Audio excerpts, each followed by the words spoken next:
Hey everybody, sorry for how long it's taken me to create a video. I have just been so busy with new life-changing stuff. You guys will see on the next stream where I've been at, what I've been doing. But today I wanted to talk to you guys about an issue that I've had with Xbox for a while. I've been a big fan of Xbox since I was a kid. I've been a diehard fan with them since the Xbox 360 days. But you know, I've been playing through PC now and I've kind of fallen off with them. However, I've jumped back on with them using Game Pass Ultimate on my PC to play some of their hit games that have really interested and piqued me. However, Xbox is just changing for the worst. I mean, let's not forget, 2-3 months ago, they shuttered studios that had award-winning performances, releasing all of their exclusives cross-platform, which to some might sound good, but as an Xbox player, it's not a good thing. It's actually pretty bad for the ecosystem. And don't even get me started on Game Pass tiers as a whole. The new price points, the way that each tier has different things associated with them and what they overall mean towards Xbox as a whole. You know, it's not been a good time to be an Xbox player. And honestly, it's not a good time to be a gamer at all. And it's definitely making me feel not convinced towards the future of the gaming industry as a whole. So I wanted to talk about that with you guys. I want to talk about Xbox's performance the past few months and what their performance mean to the gaming industry as a whole. The first thing I want to talk about when it comes to Xbox is actually the purchase of Activision Blizzard. It's kind of a blunder. How is it possible to say that the purchase of Activision Blizzard has already become a blunder? So first off, Call of Duty was announced to be on Game Pass day one, I think a couple weeks ago from the time I was recording this video. That's huge. That is a massive thing that a lot of people, analysts in the gaming industry, were not expecting. Call of Duty rakes in a crap ton of money, so to kind of leave that all on the table to just rake in some Game Pass memberships is crazy to me. I mean, here's what Call of Duty being on Game Pass would really mean. Sure, Game Pass memberships will go up, but who knows if those players will stay. And like I said, Call of Duty sales will just be going down. You get 1 month of Game Pass, $20. Now you play Call of Duty, you call it a day after a month, and then that's it. Call of Duty sales are gone, and now Game Pass memberships go down increasingly after 1 month. It's a huge gamble that Xbox is doing here, and I don't really see it panning out very well. I mean, I purchased Game Pass for a while, maybe like 2 or 3 years ago, and I played it for a month because I think I wanted to play Halo Infinite. And then after a month, I stopped playing Halo Infinite, and then I stopped purchasing and keeping my Game Pass membership. So what's to say that Call of Duty won't be getting the same exact result too? On top of this, we've got the closures of studios, the two biggest ones being Arcane Austin and Tango Gameworks. Arcane, they completely botched Redfall. That game was a complete fucking mess. However, Arcane has also made some really good fucking games like Prey. Why the fuck would they be getting rid of Arcane so easily? Like, I understand that the success of Redfall did not occur, and that could be points towards getting rid of them, but they are a profoundly honored studio with games that have been loved and enjoyed by millions of fans. So why not give them another chance? It just doesn't make sense to me. It feels ridiculous to shutter a studio that does so well on single player games because of a failed, underbaked, and unwanted live service game. Same thing could be said for Tango Gameworks. I mean, the main reason they purchased Tango was so that they had a foothold in Japan. Now that they do, they got rid of them. And on top of that, you fired them after an award-winning game like Hi-Fi Rush. Like, that's so stupid. And like, you made Hi-Fi Rush a game that is cross-platform because you realize the potential that game can have to a larger audience. So why would you get rid of the studio that makes a game that successful? And what does this mean for other studios that do well? I mean, how can I, if I am an Xbox Game Studios developer, feel comfortable in my position, whether I make a good game or a bad game? Arcane and Tango are both game studios with different receptions of their games. One was bad and one was good, but then you still got rid of both of them? Hellblade Senua's Sacrifice 2 was a great game, but What's to say they're not going to still shutter Ninja Theory? It just seems really stupid that they would even consider shuttering either of these studios. I can understand Arcane to a little bit of an extent, but Tango Gameworks, like, it's one game. What? It doesn't help that studio heads of Xbox are saying like these pseudo positive spins on this whole thing. Matt Booty was like, we need smaller games that give us prestige and awards right after shutting down Hi-Fi Rush. Like, dude, read the fucking room. Like, are you serious? Why would you say that? They're doing what you're asking, and then you shutter them? And then on top of that, you've got Sarah Bond over here having one of the worst interviews with Bloomberg, stating things like, so we look at each studio, each game team, and we look at a whole variety of factors when we're faced with making decisions and trade-offs like that. But it all comes back to our long-term commitment to the games we create, the devices we build, the services, and ensuring we're setting ourselves up to deliver on those promises. Girl, you're not. You are not delivering. Xbox is not delivering on any of those promises, on any of those fronts. Hardware sales are non-existent. We don't see them because Xbox isn't selling. You've got software, games. Why am I going to buy an Xbox if the games that are coming out are either not good or non-existent? Starfield was kind of a shit show, but at least it sold well. And even then, no one's fucking talking about that game. That game wasn't even considered for Game of the Year last year. And that game was so fucking overhyped. And now you've got these heads of these studios telling us that everything is okay, we're doing this for the gamer and consumer. And then they throw this bullshit with Xbox Game Pass. With the purchase of Activision Blizzard, Xbox and more importantly Microsoft have a giant $70 billion hole in their wallets. They need to make that money somewhere. And unfortunately, if they don't want to increase the price of games as much as they already have, Game Pass is the only place to do it. Game Pass now has a 2x price markup since 2017. Let's take a look at some of the Game Pass things that have changed. They have 3 new tiers for Game Pass owners.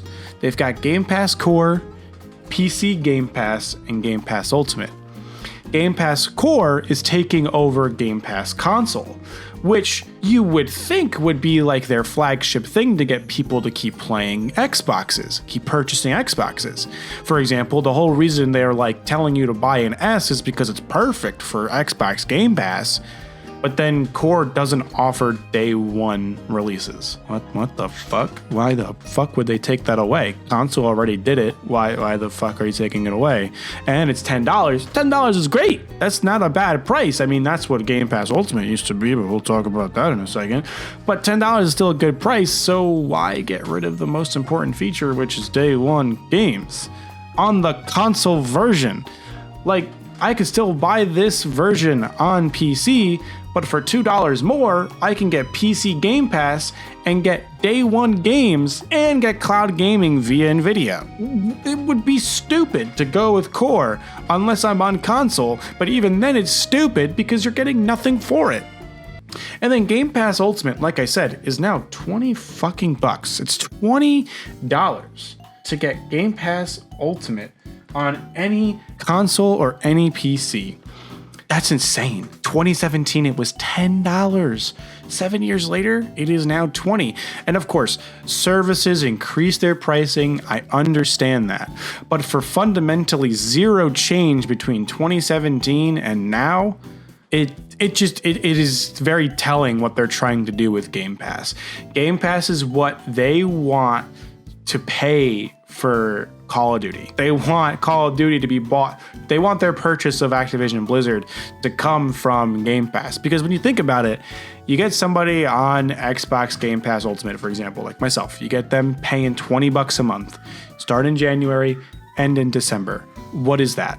20 times 12? That is $240 a year? Multiply that by the projected amount of people that they want to be owning Game Pass, which was, I think, 50 million people. That's a fuck ton of money, and that's the money they can get back for their purchase. But now it's inflicting on gamers who want this service. Because don't get me wrong, forget about the price for a second. Game Pass is an amazing offer. It's unlimited games for a set price point, and that's awesome. And by unlimited, I mean like 400 or 500 games, but that's still a lot of fucking games for like $12, $20 a month.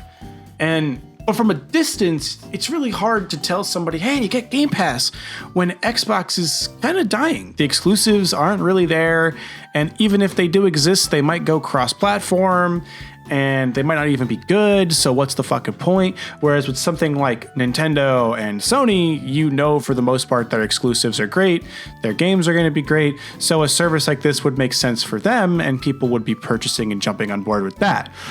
But Xbox is already ahead on that, so people are saying get Game Pass. But once PlayStation and Nintendo get a competitor very similar to this and succeed better, their Xbox is done. So why invest in this service? I want to use the way Xbox has been handling themselves for the past few months as a way to take a look at the gaming industry as a whole.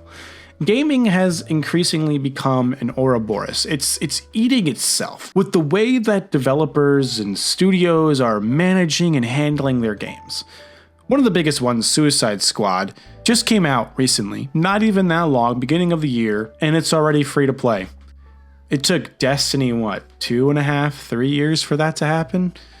And Suicide Squad, it took 4 or 5 months? That's a dead game. Millions of dollars wasted on this game on terms of dev time, in terms of merchandising and marketing and paying celebrities and streamers to play your game and review it. And now it's free to play and potentially going to die sometime early next year. You've got studios closing and terminations just across the board. I think a projected number was like 250,000 jobs were lost last year alone, and that number was already reached by the beginning of the year. It's scary to be in the gaming industry, or at least looking into it. Such as myself, I love listening to gaming news, I love playing video games, I love talking about them, thinking about them, but to see the way the industry is headed, the way it's going, it's devastating. And there are a few gamers that are waking up to this reality. I will talk to my friends about this. I'll talk to JJ, our other member of Black Hudson here. And only a few of us really recognize the utter failings of the gaming industry as a whole that could be in itself creating a bubble that will eventually burst. Even though I'm saying all this dark, sad shit, the gaming industry isn't going to die anytime soon. I mean, last year they had high-performing games, gamers were really enjoying the games that came out, and just overall performance of games were up last year. I mean, a lot of people considered last year, 2023, to be the perfect year for gaming in the last couple of years. A lot of great games that came out. We had Alan Wake 2, Super Mario, Resident Evil 4, just to name a few. And they're killing it. They're killing it, these games. And then on top of that, we've got more great games on the horizon. GTA 6, Call of Duty, Final Fantasy again, the next iteration of Resident Evil. We've got so many games coming out that it's making me feel confident in the way the gaming industry is going in terms of good AAA games.